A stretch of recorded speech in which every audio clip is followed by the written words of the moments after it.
Hey, it's Carrie again with another rendition of Garnside Chats. Thanks for joining us today.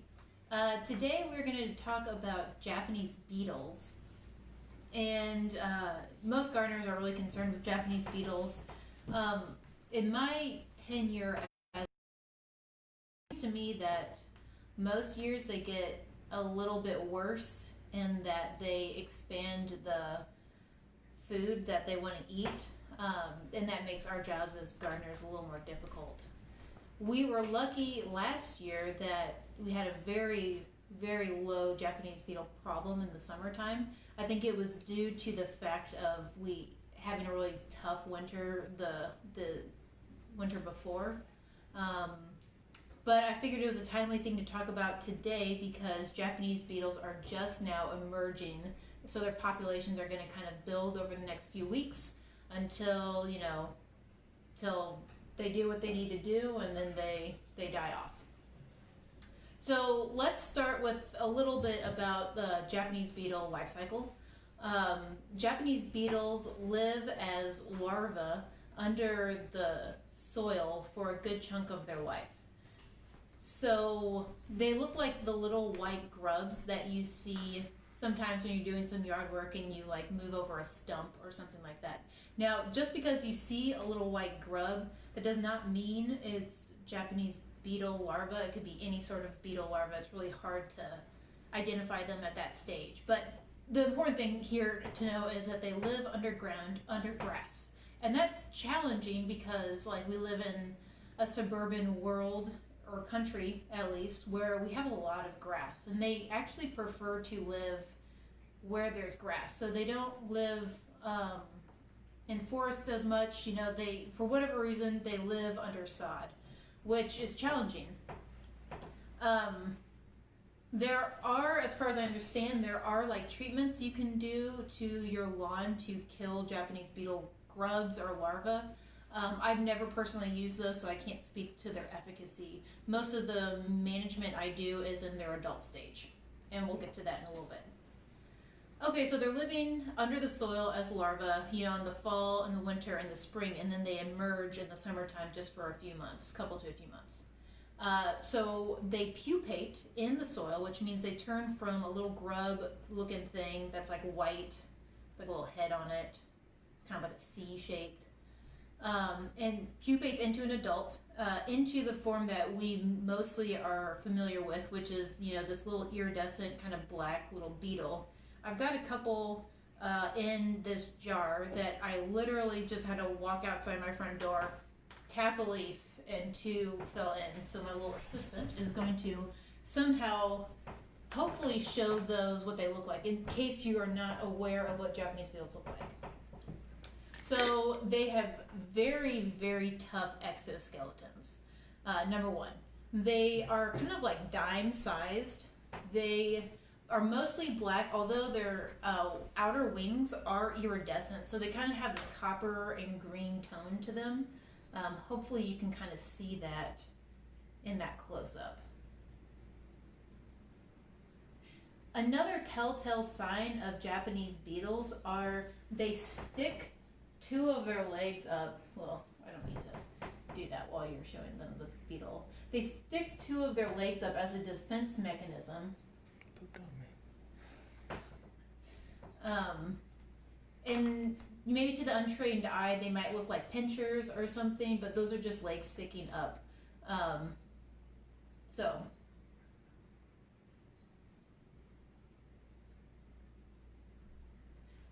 this is kind of like them with their legs sticking up, and they're eating the leaf.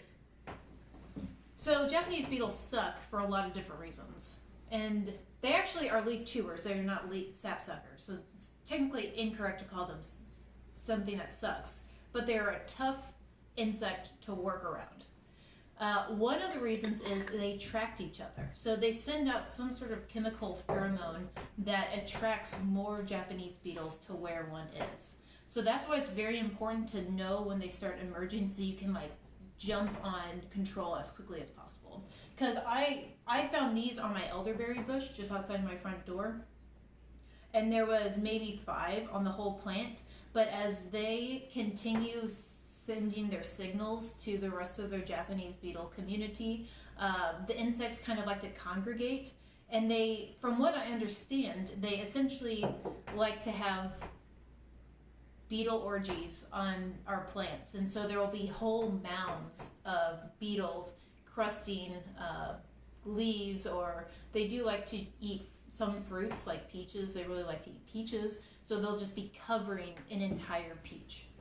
And the worst situation I've seen with Japanese beetles was at a small orchard east of town, and the trees had not been treated prior to the Japanese beetle like emergence from the soil, and the population kind of crescendoed and turned into almost like clouds of Japanese beetles around these trees, like millions of Japanese beetles, which is pretty terrible, and will really put back your like orchard health for years. So anyway, so it's really important to get on them fast because their population exponentially grows over the course of just a few weeks. Their season is really only peak summer, so like mid-June. This year they're kind of coming out a little late, mid-June to August. So like those are the months that we're like looking at. What do they do? As you might recall a little bit ago, I called them leaf chewers. So this is the damage they do to a leaf, and maybe my assistant can show you. So they have chewing mouth parts. They chew holes. Those are the elderberry leaves from the plant that I got these Japanese beetles off of. So they're just chewing holes in the leaves. They'll what we call skeletonize the leaf. So they'll eat around all of the vascular system in the leaf and pretty much make it like lace. That's what they do for most plants. For some plants like blackberries and peaches, they prefer to eat the fruit. And in that case, especially in the case of peaches, you get one little like cut in that flesh, and the Japanese beetles will go for it, and then they will eat an entire peach. And I'm not exaggerating, they will eat an entire peach and just have the pit hanging from the tree, and then they'll move on to another peach. And there can be thousands of Japanese beetles kind of clustered in this orb around that peach pit. So they can really wreak some havoc, which if you're listening to this, you probably already know. What are the plants that they, in the edible gardener's world, that they really go after? So like I said, they like fruits a lot. So they eat the leaves off of apple trees, but they don't seem to eat apples much. I think maybe it's a little too tough for them, but they definitely love the leaves. Peaches, they eat the peaches, but not really the leaves. Go figure. Blackberries, they like blackberries a lot. Blackberries are related to roses, and I know roses aren't really edible, but they really, really do love roses as well, to the disdain of a lot of gardeners. Kind of in the annual garden, they like sunflowers. Again, not always edible, but often in gardens. They really like beans, bush beans, pole beans, which is a tricky situation. And they also like cucumbers. So like I said, every year it seems like their palate expands a little more. So that's what I've experienced in my own garden over the course of whenever it comes back. It's back. Oh, we're back. Hello. So what I was saying is those are the plants that I have experienced and witnessed in my own garden over the past 10 years, them eating. So if you've seen them eating anything else like tomatoes or peppers or kale or whatever, let us know in the comments so we just kind of keep a pulse on kind of like where their palate is going. So that's the damage. What can we do about them? So unfortunately, like a lot of tough insects such as squash bugs, which we can talk about at a different time, they have a really, really tough exoskeleton. So they don't have bones like humans do. Their structure is kept in line from their exoskeleton, like their shell around their body. So because their shell around their body is so armor-like, it's really hard to kill them with any like spray that would like seep in through the exoskeleton. So at CCUA, our main tactics are 1, physical barriers, and 2, spraying the plants with things they don't like the taste of, which I'll go into in a second, or 3, doing variety trials, and I know that not all gardens have the opportunity to do variety trials, but at work we do have the benefit of the space to do variety trials and choosing varieties of things that they appear not to like. That isn't to say that their palate couldn't expand to, like this one variety of bean over this other variety of bean, but we definitely choose some varieties of things based on what we know Japanese beetles don't like. So those are our three kind of like control it's our three-pronged approach against Japanese beetles. So let's start with the last thing I mentioned, the varieties. So like I said earlier, they really like beans, bush beans, pole beans. They'll eat the leaves, skeletonize the leaves like nobody's business for those beans. With the exception of a variety of long beans, which we have a picture of. I don't have any of the long beans, like plants or the actual fruit yet to show you, but I do have the picture in the catalog that my assistant will show you. So long beans are just like what they sound like. They are long beans. So there's a red variety and a green variety. The red is called Chinese noodle or red noodle, depending on the company. And then the green variety is called Gita. And for whatever reason, these leaves, well, like they do like physically look different than, your standard like Kentucky Wonder bean or whatever. They are smoother, but for whatever reason, the Japanese beetles do not like them as much as kind of our standard pole bean or bush bean varieties. So because of that, several years ago we identified that when we had multiple varieties of beans growing in the same farm. Because of that, we only grow those varieties of beans now and have not had as bad damage with the Japanese beetles on those beans, like by a long shot. So that's the variety of bean that I grow in my backyard. It's a long bean, but if you harvest it like pencil thin, it does raw taste different than Kentucky Wonder or whatever, or Blue Lake, but it's a very good bean and actually makes harvesting easier because there's more bean, which I like. Okay, the other thing that we do is we use a spray with a mix of neem, which is a little tricky, and kaolin clay, which is also tricky for different reasons. So we put the neem and the kaolin clay in one backpack sprayer. We spray enough things that we have backpack sprayers that you wear on your back, but you can get a little like pump sprayer from Westlakes or Lowe's or Home Depot or wherever, and mix these two things in the tank, and then spray. Usually we just do this with fruit trees. We don't really do it with like beans or cucumbers or anything else. You want to be careful for a couple reasons with that. Neem is very like oily, and it's an indiscriminate insect killer, although it is organic. So you want to make sure, you just want to use it with caution because it can kill honeybees and bumblebees and pollinators and good bugs as well. So you want to try to do it when there's no like flowers around, so there aren't pollinators visiting those flowers. So because of that, oftentimes we find that we are not able to use neem because the tree we're going to spray is not flowering, but maybe the next door tree's flowering, and we don't want the spray to drift over to that tree. So in that case, we'll just use kaolin clay, which is a white powder that you can get if you special order it through Wilson's Garden Center in Columbia, or you can search it online and buy it online. Kaolin clay, it's Kaolin clay. It's a white powder, and it is clay. You slowly let it dissolve in water in your tank. Otherwise it'll like gum up the spray system, and you spray that clay over your plants.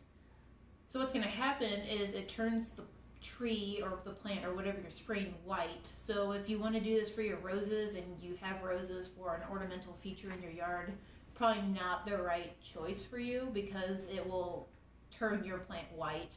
But we like it because we're not really so much in the ornamental game. We're more in the like providing food for our community game. So the clay coats the tree, in our case the tree, which is what we spray, and it creates this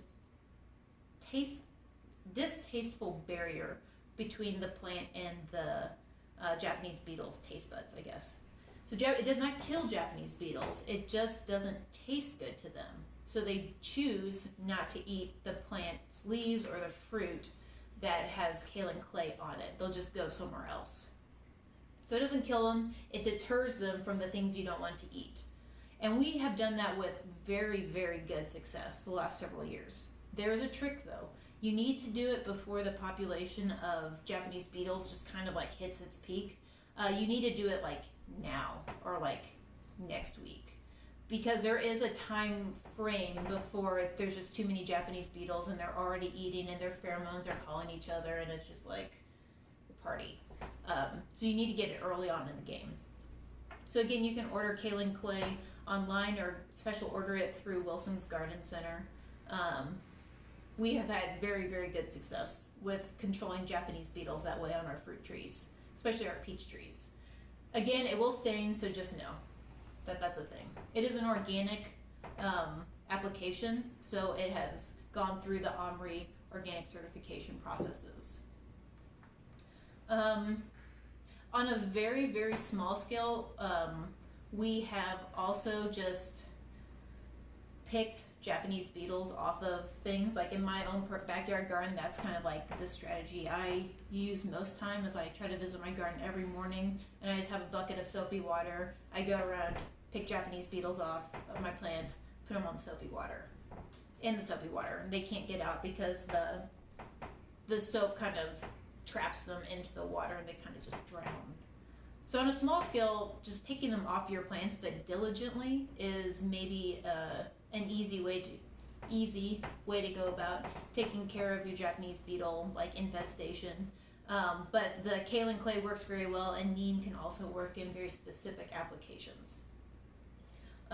Again, also planting varieties like the Gita beans or the red noodle beans that they don't like is another kind of key trick that we use in our integrated strategy against these insects.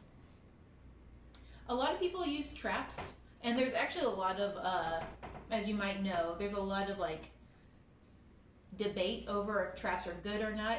Traps are a lot like the kaolin clay application. You have to do it very early in the Japanese beetle season for them to be effective. So if you choose the trapping route, go get a trap like right now and put it up. You want to put it up downwind from whatever plants you're trying to protect. And then you also, it's very important to like switch out the trap regularly, because if like the pheromone gets old or the trap is full and it's still like attracting the Japanese beetles, you're just really shooting yourself in the foot. The traps work by expressing that pheromone the Japanese beetles have into the air, so it actually lures Japanese beetles into the trap and they get stuck in there, which is why some people think it's a bad idea. I've heard from people who've used it judiciously and like in the right placement on their property that it works, but again, just like anything else, you have to maintain it. So you have to make sure that the traps aren't full, or that you put a new trap in if it is full, and that you keep on top of it for the couple months the Japanese beetles are out and about. So, in conclusion, Japanese beetles, there's not really one like...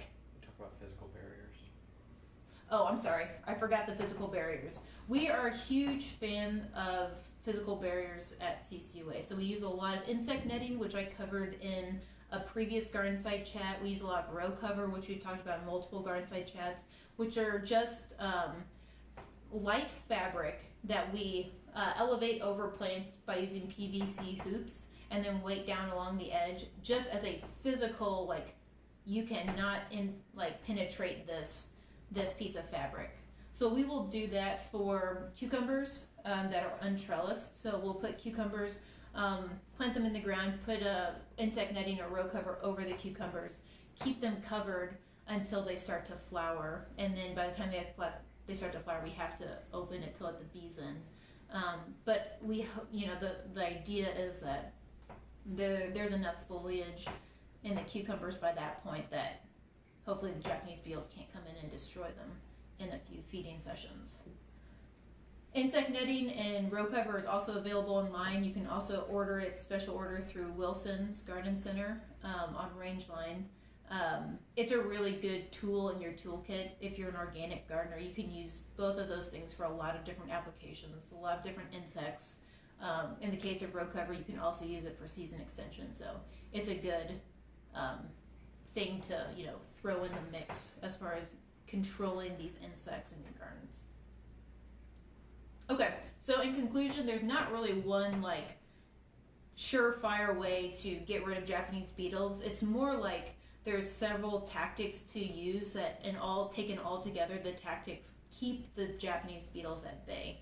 And that's kind of the best we've got. But if you're diligent in doing these tactics, spraying with kaolin clay, putting up a physical barrier of row cover over some of your plants, planting different varieties of things, if you want to try the trap route, going that way, and then keeping up with those different tactics,